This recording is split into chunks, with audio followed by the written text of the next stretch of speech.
ජීවත් වෙන ඕනම ජීවියෙක්ට නිින්ද කියලා කියන්නේ කායික වශයෙන් ස්වභාවිකව සිද්ධ වෙන වැදගත් සංසිද්ධියක්.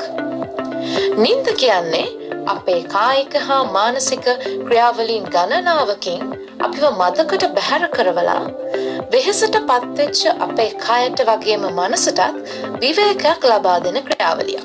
නිින්ද කියන දේ අපේ වයස, කායික තත්ත්වය, මානසික තත්ත්වය, අපේ දෛනික ජීවිත කටයුතු, ඒ කිව්වේ අපේ අධ්‍යාපනික කටයුතු හෝ වෘත්තීය කටයුතු හෝ නැත්නම් අපේ පෞල් ජීවිතය, පෞද්ගලික ජීවිතයේ සාධක වගේ දේවල් වලටත් අභ්‍යන්තරික හා බාහිර සාධක ගණනාවකගේ බලපෑම මත තීරණය වෙන දෙයක්.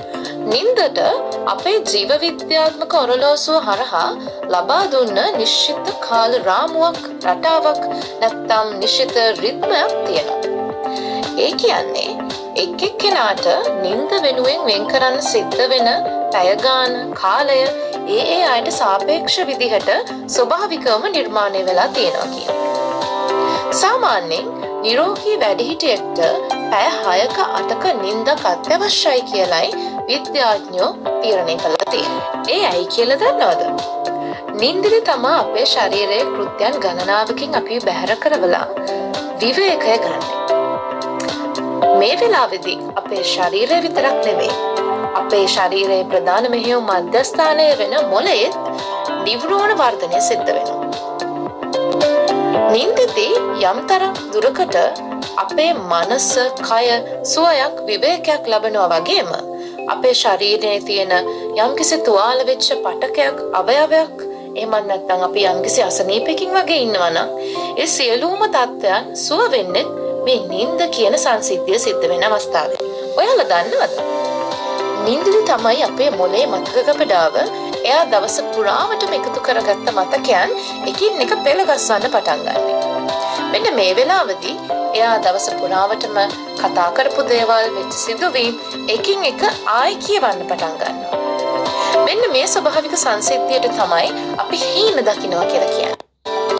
නින්ද කියන දේ සිද්ධ වෙන්න අපි ඉස්සෙල්ලා කතා කරපු අපේ ශරීරයේ තියෙන ජීව විද්‍යාත්මක ඔරලෝසුවේ රිද්මයක්, මොළයේ තියෙන පීනියල් ග්‍රන්ථිය හරහා ශ්‍රාවය කරන මෙලටොනින් කියන ස්නායු සම්ප්‍රේෂකයේ බලපෑමත්, ඒ වගේම බාහිර සාධකයක් විදිහට අපි යම් අවස්ථාවලදී ඉන්න අඳුරු පරිසරයක තියෙන තත්ත්වයේ බලපෑමත් අපිට ඉවහල් වෙනවා. අන්න ඒ නිසායි අඳුරු දවාලක වුණත් අපිට නිදිමත එන්නේ. වැඩිහිටි කෙනෙක්ට සාපේක්ෂව කුඩා දරුවෙක්ට නිින්ද කියන එක ඉතා අත්‍යවශ්‍ය කාරණාවක්.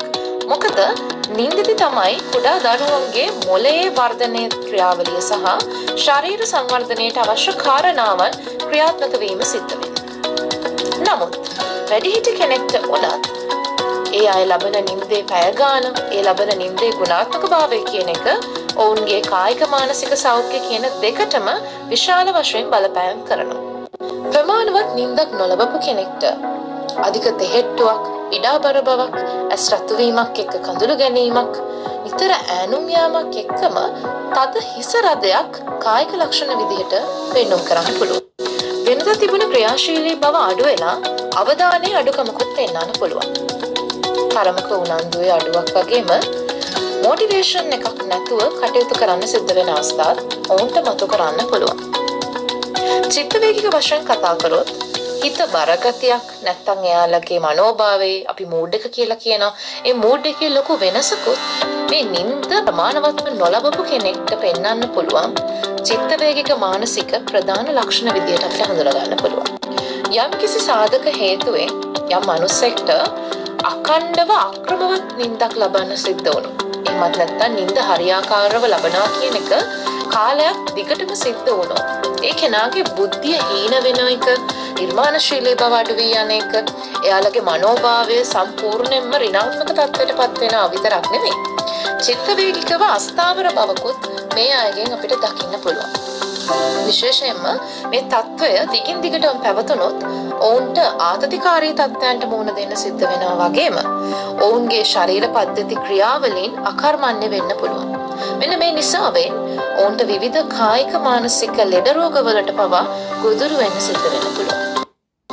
කායික මානසික වශයෙන් මේ තරම්ම වැදගත් වෙන අපේ නිින්දට බාධා කරන පුරුදු ගණනාවක් අපේ ජීවිත තුළ තියෙනවා කියලා ඔයාලා දන්නවද?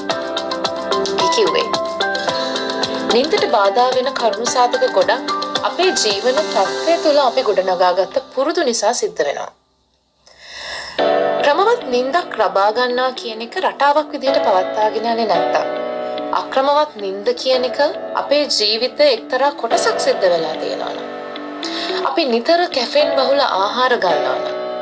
නින්දට යන වෙලාවේ පැය ගානේ අඩුකමක් දක්වනවා. නැත්නම් නින්දට ආසන්නවදී අපි බර ආහාරයක් ගන්නවා. නිතර ලැප්ටොප් රූපවාහිනී දුරකථන වගේ දේවල් වල තියෙන ස්ක්‍රීන් එක අපි කාලය ගෙවනවා. දවල් කාලය තුල වැඩි නින්දක් ලබනවා. නින්ද සඳහා අපි සුදුසු නිශ්චිත ස්ථානයක් තෝරාගෙන නැත්නම් අපිට නින්ද කියන එක නිරන්තරයෙන් බාධා වෙන්න හේතු වෙනවා. ඊට අමතරව කායික මානසික වශයෙන් අපේ සෞඛ්‍යයේ තියෙන යම්කිසි ඉඳවැටීමක් තියෙනවා. ඒකත් අපේ නින්දට යම්කිසි විදිහේ ලොකු බාධාවක් ඇති කරනවා. ඉර නැගෙන්න කලින් පටන්ගෙන ඉර බහලා ගියාට පස්සේ වැඩ කරන අපි කාර්ය බහුල ජීවිතයක් ඉන්න නිසා අපිට අපේ කායික වගේම මානසික සෞඛ්‍ය ගැන හිතන්න තරම් වෙලාවක් නැත්තේ. නින්ද කියන්නේ කායික වශයෙන් වගේම මානසික වශයෙන් උත් මිනිස්සෙක්ගේ ජීවිත පැවැත්මට කොයිතරම් වැදගත් කාරණාවක්ද කියන එක දැන් ඔයාලා දන්නවා. එහෙනම් ඔයාගේ නින්ද ගැන ඊට වඩා සැලකිලිමත් වෙන්න ඕනේ. මොකද අපි හැමෝටම නින්ද කියන්නේ අපේ පැවැත්ම තීරණය කරන හුඟක් වටින සාධකයක්.